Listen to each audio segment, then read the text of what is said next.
कहानी में एक और बड़ी वारदात आपको बताते, जहां साइबर ठगी में अब एआई और डीप फेक का इस्तेमाल होने लगा है और अब इसके शिकार हो रहे हैं शुगर के मरीज। दरअसल साइबर ठग डीप फेक का इस्तेमाल कर बड़े राजनेताओं और फिल्मी सितारों का डीप फेक वीडियो बनाते हैं और उसी वीडियो के जरिए अपनी फर्जी और गलत दवाओं का प्रचार करते हैं।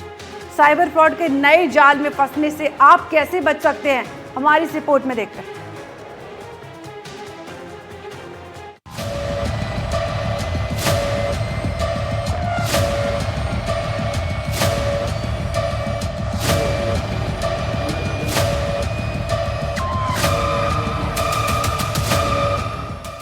देश में साइबर ठग अब AI deep fake audio video voice cloning के नाम पर साइबर ठगी कर रहे हैं। साइबर ठगों ने शुगर डायबिटीज को टारगेट बनाया है। देश में डायबिटीज पेशेंट तेजी से बढ़े हैं, तो अब इसी के नाम पर साइबर ठगी शुरू हो चुकी है। साइबर ठग देश के बड़े नेताओं और बॉलीवुड स्टार के वीडियो वॉइस डब कर ठगी कर रहे हैं। आपको ये जानकर हैरानी होगी कि एआई तकनीक के माध्यम से साइबर ठगी को अंजाम दिया जा रहा है। Deep fake audio video clone करके ठगी की जा रही है। बड़े नेता और बॉलीवुड एक्टर के नाम पर साइबर ठगी, आवाज डब कर प्रोडक्ट बेचने का दिया जा रहा है झांसा। डायबिटीज पेशेंट की दवाई बेचने के नाम पर साइबर ठगी। साइबर ठगी से रहें सावधान, किसी अनजान लिंक पर नहीं करें क्लिक, किसी को नहीं बताएं अपनी ओटीपी। साइबर ठग अब deep fake video audio voice cloning का इस्तेमाल कर रहे हैं। राजनेताओं और बॉलीवुड सितारों की नकली क्लिप बनाकर झूठी दवाइयां और मिरेकल इलाज बेचे जा रहे हैं। साइबर ठग फेक वीडियो बना रहे हैं और इसमें जिक्र कर रहे हैं कि वो मशहूर सेलिब्रिटी ने एक दवाई ली और एक दवाई की खुराक लेते ही वो ठीक हो गया और उस वीडियो को सोशल मीडिया पर वायरल कर रहे हैं। साथ ही उसके नीचे एक लिंक भी दे रहे हैं कि आप भी ये दवाई लेकर सही हो सकते हैं, इलाज हो सकता है। चूंकि ये बड़े सेलिब्रिटीज का वीडियो है, इसलिए लोग तुरंत इसके झांसे में आ जाते हैं। इसलिए साइबर ठगों ने अब ये नया ट्रेंड पकड़ा है। एआई टेक्नोलॉजी का एक नया चलन हुआ है, जो आपके प्रत्येक एंड्रॉइड फोन में भी है और हर एक ब्रांड भी है जो नई जनरेशन है इस एआई को उपयोग करती है। एआई में क्या होता है कि सब कुछ संभव है। आपकी वॉइस को क्लोन किया जा सकता है, आपका चेहरे का क्लोन किया जाता है। जैसे आपने कहीं पर देखा होगा, फेसबुक, व्हाट्सएप, इंस्टाग्राम पे देखा होगा कि किसी महान हस्ती के चेहरे को एडिट करके आप उस किया जाता है। किसी महान हस्ती जैसे कोई फिल्मी हीरोइन है या कोई राजनीति हस्ती है या कोई अन्य कोई पॉलिटिकल कोई है, तो उसके चेहरे को एडिट करके और उससे जैसे मान लो आप शुगर की दवा का एडवर्टाइजमेंट करना है, तो आप उसमें ये बता देंगे कि उसी लैंग्वेज में, क्योंकि एआई के द्वारा आपकी वॉइस की चेंज कर ली जाती है और उस भाषा में वो बोल तो रहा है कुछ और लेकिन सुनाई दे रहा है कुछ और। लोग क्या करते हैं कि जैसे एक फिल्मी हीरो है जो काफी जनता में अच्छा लोकप्रिय है, तो उसमें एक मेकअप करके वो हल्का सा धुंधलापन दिखा करके और उसको वो लोग क्या करते हैं कि हूबहू वैसा दिखा देते हैं और उसका उपयोग करके और लोगों के साथ में साइड कर देते हैं। जैसे मान लो एक मेडिसिन है जिसका किसी व्यक्ति के साथ बीपी, शुगर या इस तरह की कोई तकलीफ है जो आम जनता में हो रही है, तो उस फर्जी वेबसाइट, फर्जी सॉफ्टवेयर के द्वारा एआई टेक्नोलॉजी का उपयोग करते हुए वो उस वॉइस को सर्च किया जाएगा, उसका चेहरे को एक्ट कर लिया जाएगा और लोगों को एडवर्टाइजमेंट देकर के उसके साथ छोड़ दिया। सबसे पहले साइबर अपराधी किसी मशहूर शख्स, किसी नेता या फिल्मी सितारे जैसे कि मुख्यमंत्री या एक्टर्स के सार्वजनिक वीडियो, इंटरव्यू और सोशल पोस्ट से फुटेज और ऑडियो इकट्ठा करते हैं। फिर डीप फेक तकनीक से उस इंसान का चेहरा किसी नए वीडियो पर चढ़ा दिया जाता है और वॉइस क्लोनिंग से उनकी आवाज बनाकर एक नए शब्द बुलवाए जाते हैं। आखिर में नकली वीडियो में ये दवा लें या कॉल करें, पेमेंट करें जैसे लिंक या नंबर दिए जाते हैं। इस तरह के वीडियो के झांसे में बिल्कुल न आए।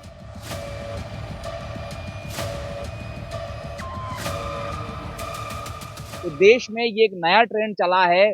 करोड़ों रुपए की लोगों से ठगी हुई है और इसके जो मुख्य सरगना है वो देश के बाहर इटली, कनाडा या देश के बाहर बैठकर साइबर ठगी कर रहे हैं। बहरहाल अब राजस्थान पुलिस ने भी लोगों से अपील की है कि इस तरह से डीप फेक एआई के माध्यम से साइबर ठगी करने वालों लोगों से सावधान रहे और जरूरत पड़ने पर 1930 पर कॉल करें और स्थानीय थाने पर जाए। हम भी लोगों से अपील करते हैं कि इस तरह के वीडियो देखकर उनके झांसे में नहीं आए, क्योंकि देखने वाली, गौर करने वाली बात ये है कि जब वो बोलते हैं उनकी लिपसिंग आउट, यानी कि वो बोल क्या रहे हैं, उनकी लिप्स क्या कहाँ जा रहे हैं, ये भी नोटिस करना पड़ेगा। इन तमाम चीजों को देखें, उसके बाद ही किसी चीज पर ट्रस्ट करे और ये नया ट्रेंड है तो इसके झांसे में बिल्कुल भी नहीं आए।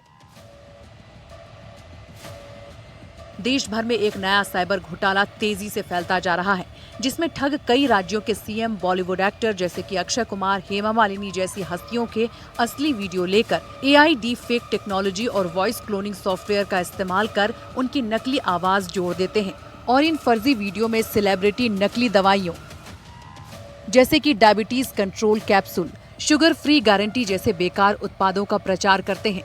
व्हाट्सएप, फेसबुक और यूट्यूब का इस्तेमाल करते हैं। डीप फेक से किसी के भी चेहरे की कॉपी की जा सकती है।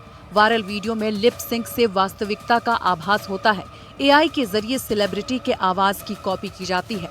लोग सेलिब्रिटी समझकर कर लेते हैं विश्वास और इस तरह से वो ठगी का शिकार हो जाते हैं।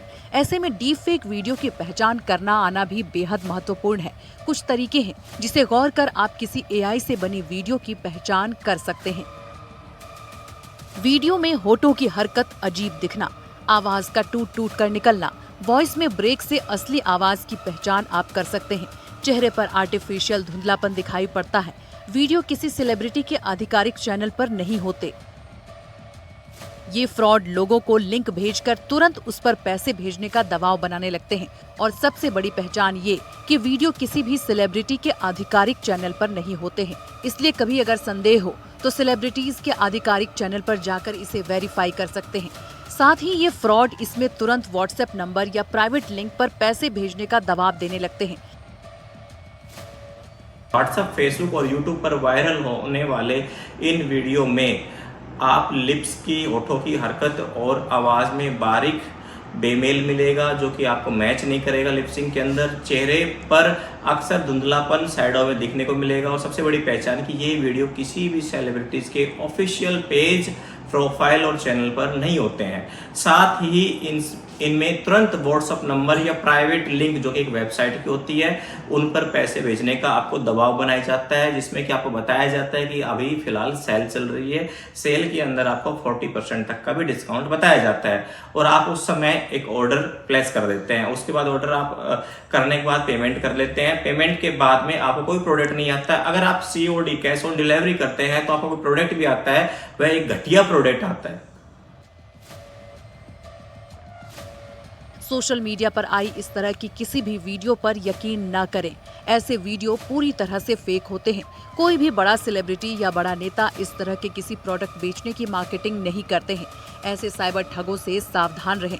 किसी भी अनजान लिंक पर क्लिक न करें। किसी को अपना OTP नहीं बताएं। जयपुर से संवाददाता दीपक चावला की रिपोर्ट।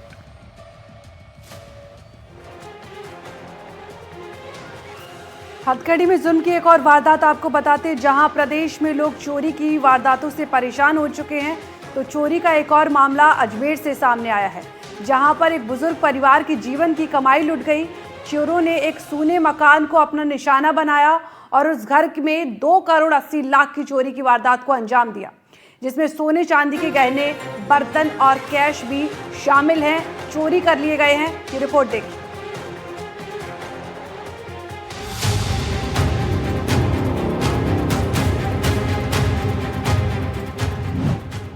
अजमेर के कृष्णगंज थाना क्षेत्र में एक सनसनीखेज चोरी की वारदात ने इलाके में दहशत फैला दी है। वैशाली नगर स्थित श्री राम विहार कॉलोनी में चोरों ने एक सूने मकान को निशाना बनाते हुए करीब 2.25 करोड़ रुपए कीमत के सोने चांदी के गहने, नकदी और अन्य कीमती सामान पर हाथ साफ कर दिया। परिवार जयपुर गया हुआ था और इसी दौरान चोरों ने वारदात को अंजाम दिया। पुलिस के अनुसार मकान मालिक मुरली हीरानंद मूलचंदानी ने बताया कि 25 से 27 अक्टूबर के बीच वो अपनी पत्नी के साथ जयपुर गए हुए थे। जब वे लौटे तो घर के ताले टूटे मिले और भीतर सारा सामान बिखरा पड़ा था।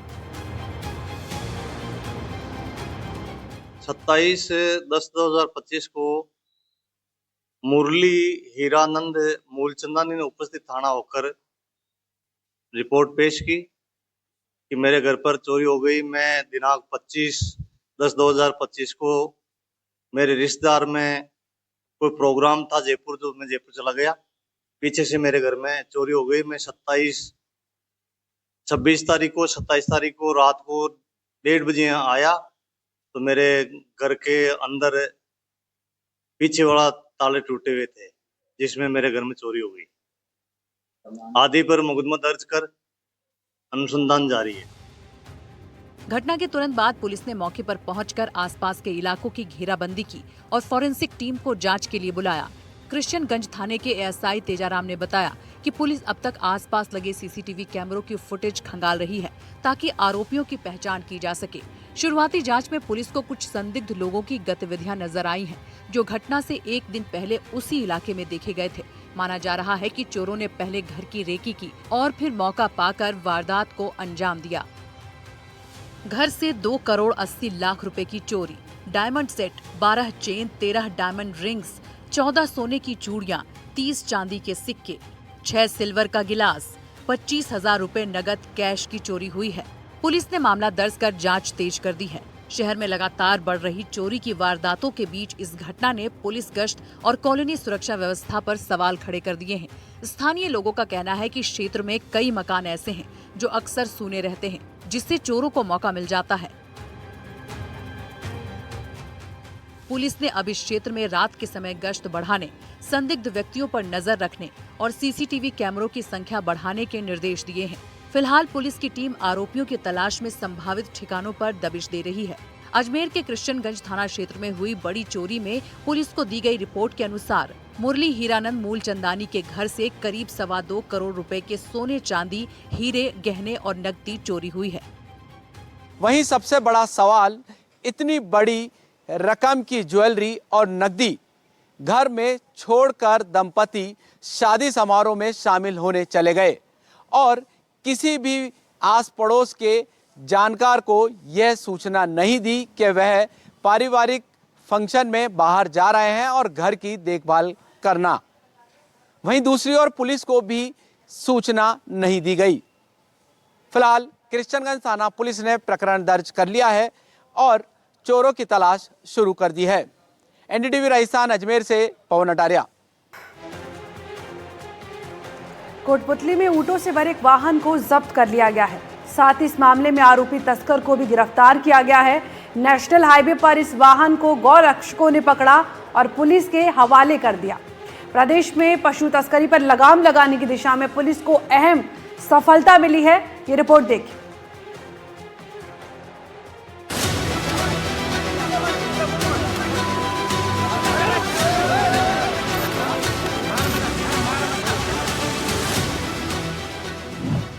ऊंटों से भरी इस गाड़ी को पकड़ा गया है कोटपुतली के नेशनल हाईवे 48 पर। खबर के मुताबिक ऊंट की तस्करी के लिए ले जा रही इस गाड़ी को गोरक्षकों ने पकड़ा है। कितने ऊँट है? कितना ऊँट है? 8 ऊँट है। कितनी गाड़ी काटने को? 3 बता तो अभी तो। कोटपुतली के बहरोड इलाके में गोरक्षकों ने पिकअप को रोका और पुलिस को इस मामले की सूचना दी। गोरक्षकों ने पिकअप को रोककर हंगामा किया। ड्राइवर के साथ कुछ लोगों ने हाथापाई भी की, लेकिन फिर गोरक्षकों ने ही आरोपी तस्कर को पकड़ा और पुलिस को इस मामले की सूचना दी। नेशनल हाईवे 48 पर गांव शेरपुर के पास का ये पूरा मामला है, जहां गोरक्षकों ने वाहन को रोककर जांच की तो उसमें 8 ऊंट ठूस कर भरे हुए मिले, जिन्हें अवैध रूप से मेवात के फिरोजपुर इलाके की तरफ ले जाया जा रहा था। सूचना मिलने पर कोतवाली पुलिस मौके पर पहुंची और पिकअप को अपने कब्जे में लेकर जांच शुरू कर दी। टीम अनिल गोरक्षक दल अलवर की तरफ से सूचना लगी थी हमें, और ये जैनपुर पुलिस से क्रॉसिंग कर रहा था और अजमेर से भर के जा रही थी ये न्यू कटने के लिए। कितना आदमी पकड़ा है पुलिस ने? पुलिस ने एक आदमी पकड़ा है। एक ही आदमी पकड़ा गया है। गाड़ी में कितना ऊँट है? 8 ऊँट है। ये गाड़ी कल एक गाड़ी भी निकल के गई थी यहाँ से, डब्बा आता है ना कैंटर वाला, वो कल हमें सूचना मिली थी, ये वहीं से इनके साथ दी थी कि गाड़ी आ जा रही है। तो पकड़े कितने ऊँट है? इसके अंदर 8 ऊँट पकड़े हैं और ये पुष्कर के चल के आ रहे हैं और ये नू जाएंगे कटने के लिए। जब हमने आरोपी पशु तस्कर से पूछा तो उसने बताया कि वो पुष्कर से इन ऊंट के बच्चों और एक ऊँटनी को खरीद कर लाया था। बेचने की मंशा से आरोपी ने इसे खरीदा, लेकिन गोरक्षकों का आरोप है कि वो एक तस्कर है। वहीं जब हमने आरोपी से बात की तो उसने बताया कि वो तस्कर नहीं बल्कि व्यापार के लिहाज से ऊँटों को बेचने जा रहा था। कब में कितने ऊँट हैं इसमें? 8 बच्चे हैं। 8 बच्चे हैं। तो इस बंद गाड़ी में क्यों लेके जा रहे हो उसको? ऐसी है, बल्ली ऊपर से खुली है, पीछे से खिड़की लगी। तो कहाँ से लेके आए थे इसको? पुष्कर से जी। पुष्कर से लेके आए थे। कहाँ लेके जाओगे? मेवात। क्या करोगे वहाँ पे फिर? कटती में जा रहे थे। कटती में काटोगे इसको? और कितनी गाड़ी आ रही है आपके साथ? एक गाड़ी और आ रही है, वो दिल्ली मुंबई हाईवे को जा रही है। दिल्ली मुंबई हाईवे पर उधर। कितना ऊँट है उसमें? 18 ऊँट बता रहे भाई। तो इतने 8 ऊँट एक पिकअप में ले जा रहे हो, मुसरे हैं, मुंह से खून आ रहा है उससे। धनी का नाम बता जिसने गाड़ी भरवाई है। कट्टा। कट्टा है कहाँ का? बागपत का। बागपत का। जा खा रही है अभी ये? मेवात। मेवात किसके पास है? पप्पू के। पप्पू के पास है? पक्की बात। जानकारी के अनुसार ऊँटों को पुष्कर क्षेत्र से लाया गया था। पुलिस अब इस जांच में जुटी हुई है। पुलिस का कहना है कि मामले की विस्तृत जांच की जा रही है। वाहन पुष्कर से मेवात के फिरोजपुर इलाके की तरफ जा रहा था। गोरक्षकों ने पिकअप को रोका और पुलिस को सूचना दी। Bureau report, NDTV Rajasthan.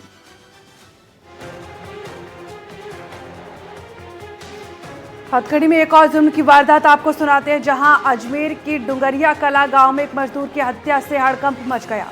हैरानी की बात यह रही कि एक दिन पहले ही मजदूर ने अपनी जान का खतरा बताते हुए पुलिस में शिकायत दर्ज कराई थी और उसी रात मजदूर की हत्या हो गई। मजदूर का अपनी पत्नी और बच्चों से विवाद भी चल रहा था। ये पूरा मामला क्या है, इस रिपोर्ट में देखते हैं।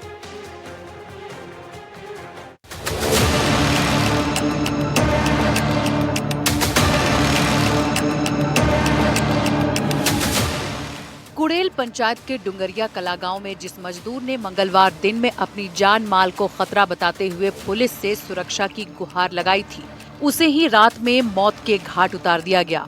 सूचना पर पुष्कर थाना CI विक्रम सिंह जाब्ते के साथ मौके पर पहुंचे। शव को पोस्टमार्टम के लिए पुष्कर के राजकीय अस्पताल भेज दिया गया। FSL टीम भी मौके पर पहुंची और सबूतों की पड़ताल शुरू की। CI विक्रम सिंह ने बताया कि शव पर किसी धारदार हथियार के निशान थे, जिससे घटना हत्या ही लग रही है। उन्होंने बताया कि मृतक का अपने ही परिवार से विवाद चल रहा था और मामले की जांच की जा रही है। सूचना मिली थी कि ये डुंगरिया कला गांव में नंदाराम मामी करके है, तो उसकी वहाँ डेड बॉडी पड़ी है रास्ते में। इस पे मौके पे आए और मौका देखा है। इसके साथ प्रथम दृष्टया लग रहा है कि सिर में किसी हथियार या कुल्हाड़ी टाइप की चोट मारी हुई, जिससे उसकी मृत्यु हुई है। डेड बॉडी को हमने भी देखा है। पुराना पारिवारिक विवाद काफी टाइम से चल रहा था और इस संबंध में 2-4 दिन पहले ये गया भी बताया वहाँ। कल भी ये बता रहे थे कि साहब इसके वो बीवी बच्चे इसको घर पे घुसने नहीं देते। मिली जानकारी के अनुसार 50 साल के नंदाराम मेघवाल डुंगरिया कला का रहने वाला था और मजदूरी करके अपना जीवन यापन कर रहा था। लंबे समय से अपनी बीवी बच्चों से इसका विवाद चल रहा था, जिससे तनाव की स्थिति बनी हुई थी। मृतक की पत्नी बच्चों के साथ पुष्कर में रहती है, जबकि नंदाराम मेघवाल डुंगरिया कला में ही रहता था। सूत्रों के अनुसार अपने साथ अनहोनी की आशंका के चलते मृतक ने कल ही अपने पिता मंगाराम मेघवाल के साथ जाकर पुष्कर थाने में सुरक्षा की गुहार लगाई थी और रात में ही उसकी हत्या कर दी जाती है। मृतक के पिता मंगाराम ने बताया कि कल उसके बेटे ने अनहोनी की आशंका जताई थी, तो उन्होंने अपने बेटे को अपने साथ बासनी चलने को कहा, लेकिन बेटे ने मना करते हुए कहा कि पुलिस जांच के लिए घर आ सकती है, इसलिए उसका घर में रहना जरूरी है। लेकिन उन्हें क्या पता था कि पुलिस नहीं बल्कि उनके घर पर मौत दस्तक देने वाली है। मैं तो रहूं कॉन्ट्रैक्टर और रहे गटे अब काल कियो मैंने फोन करियो कियो पापा मैंने शंका है मैंने कियो भाई शंका है तू मांगना जा क्यों त्या हो गए मैं थाना में रिपोर्ट दर्ज करा जाए रिपोर्ट दर्ज कराई फिर मैं क्यों मारा आते साल पर हो क्यों नहीं मैं आते कौन सालों बस थाना में लोग बाग सिपाही दे के क्यों के कोई आपको चिंता करने की जरूरत नहीं, मैं आएगा साथ में। मृतक का शव घर के पास ही मिला है। जिला परिषद सदस्य महेंद्र सिंह मझेवाला ने बताया कि मृतक का लंबे समय से अपनी पत्नी और बच्चों से विवाद चल रहा था। दोनों कई बार एक दूसरे के खिलाफ शिकायत भी दर्ज करा चुके थे। कल भी मृतक ने अपने पिता के साथ जाकर शिकायत दी थी। चाचा को कल धमकी मिली थी, इसके लड़के ने धमकी दी थी कल तेरे को जान से मार देंगे, तो हम रिपोर्ट कराने पुष्कर थाने गए थे। 2 बजे रिपोर्ट दी थी, शाम तक कोई कार्रवाई नहीं हुई और चाचा आके यहाँ पे सो गए, तो रात को वो जान से मार के चले गए चाचा को। आपका कहना है मतलब परिजनों ने मारा है? हाँ जी, इसके लड़के ने, और इसके लड़के के साथ में 2-4 लड़के और भी थे, वो गालियाँ दे रहे थे फ़ोन पे। क्या विवाद चल रहा था चाचा के? चाचा घर गृहस्थी का विवाद चल रहा था। वो चाची इनसे अलग रह रही है और वो इनसे छूटा मिलना चाहती थी। वो जब मकान ज़मीन बेच के चली गई यहाँ से, और पुष्कर रहती है अभी। आपने पुलिस में रिपोर्ट दी, पुलिस ने क्या कहा? कोई कार्रवाई नहीं की पुष्कर पुलिस ने अभी तक।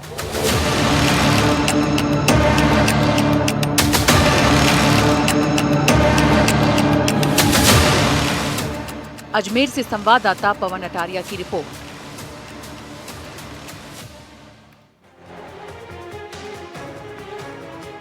जोधपुर से आपको इस वक्त की बड़ी खबर बता दें, जहां गुजराती गैंग का बांडाफोड़, बुजुर्ग के गले की लूटते हुए आभूषण अकेला पाकर ऑटो में बुजुर्ग से लूटपाट की। 2 महिलाएं और 2 पुरुष भी इस हिरासत में लिए गए हैं। 3 महीने से शहर में लगभग आधा दर्जन ये वारदात की गई है, लूटपाट की। आपको बता दें, अकेले पाकर ऑटो में बुजुर्ग से लूटपाट हुई है।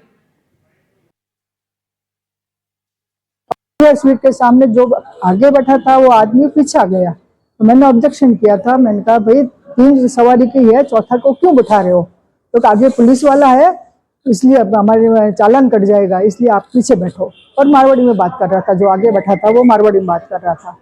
मैंने कहा ठीक है, बैठा तो टैक्सी लहरा रही थी। मैंने कहा भाई ढंग से चलो, ने ऐसे क्या कर रहे हो? मेरे सिर पे पल्लू लगा हुआ था, फिर भी पता नहीं कैसे इन लोगों ने मेरी चैन काट ली। एक टैक्सी ड्राइवर वो अभी इसमें नहीं है साथ में, और 2 जेंट्स यही थे, और एक लेडीज थी जो दुबली पतली है, वो लेडीज थी साथ में, और बच्चा भी था उसके साथ में। ये सब थे। जोधपुर कमिश्नरेट में पिछले लंबे समय से महिलाओं को ऑटो रिक्शा में बैठा कर ले जाने वाले एक गैंग का महामिंदर थाना पुलिस ने खुलासा किया है। ये गैंग किस तरह से पकड़ी गई और किस तरह से जो है इनको पकड़ा और किस तरह से ये अपराध को अंजाम देते थे। ये वो टैक्सी है, आप देखिए, बिल्कुल ब्रांड न्यू टैक्सी है, जैसे कंपनी से निकाल कर लाए हैं। इसी टैक्सी में लोगों को बैठाया जाता था, सवारियों को, जो बुजुर्ग महिलाएं होती थी उनको शिकार बनाया जाता था। और सबसे बड़ी बात यह है कि ये टैक्सी गुजरात से राजस्थान जोधपुर तक आती थी और यहाँ वारदातों को अंजाम देकर निकल जाती थी। हमारे साथ है थाना अधिकारी जी देवेंद्र सिंह जी देवड़ा। सर, किस तरह से ये लोग कैसे अपराध करते थे इस ऑटो में बैठ? वो घटनाएं इनके द्वारा जोधपुर शहर के अंदर की गई, और जैसे ही ये घटना का हमें पता लगा तो हमारे महामिंदर पुलिस थाने की जो टीम थी, उन्होंने बड़ी गहनता से इस टैक्सी के रूट को फॉलो किया और शहर के अंदर नाकाबंदी करवाई गई। नाकाबंदी के बाद सारे जो भी ये पार्किंग स्थल थे, उन पार्किंग स्थलों की बड़ी सघनता से जांच की गई। तो एक पार्किंग स्थल पर ये टैक्सी हमें मिल गई, खड़ी हुई थी, परंतु इसके पास कोई भी व्यक्ति नहीं था। और इन लोगों ने टैक्सी को पार्किंग स्थल में खड़ा करने के बाद ई रिक्शा लेकर के ये वहाँ से रवाना हो गए और शहर के अंदर भीड़भाड़ वाले स्थान में चले गए। वहाँ प्लेन क्लॉथ्स में हमारी पुलिस की टीम इस टैक्सी के पास में ही रही, और जब संध्या ढलने का समय आया तो एक व्यक्ति जो इसको चला रहा था, चालक जो था, वो वहाँ पहुँचा, और जब ये टैक्सी लेकर वहाँ से रवाना हो रहा था तो बड़ी चालाकी से हमारी टीम ने पीछा करके 2 महिलाएं और 2 पुरुषों को गिरफ्तार किया गया है, और इनके द्वारा करीब 6 वारदातें करना स्वीकार किया गया है। हमारे हथकड़ी के आज के एपिसोड में बस इतना ही। आप देखते रहिए NDTV राजस्थान। नमस्कार।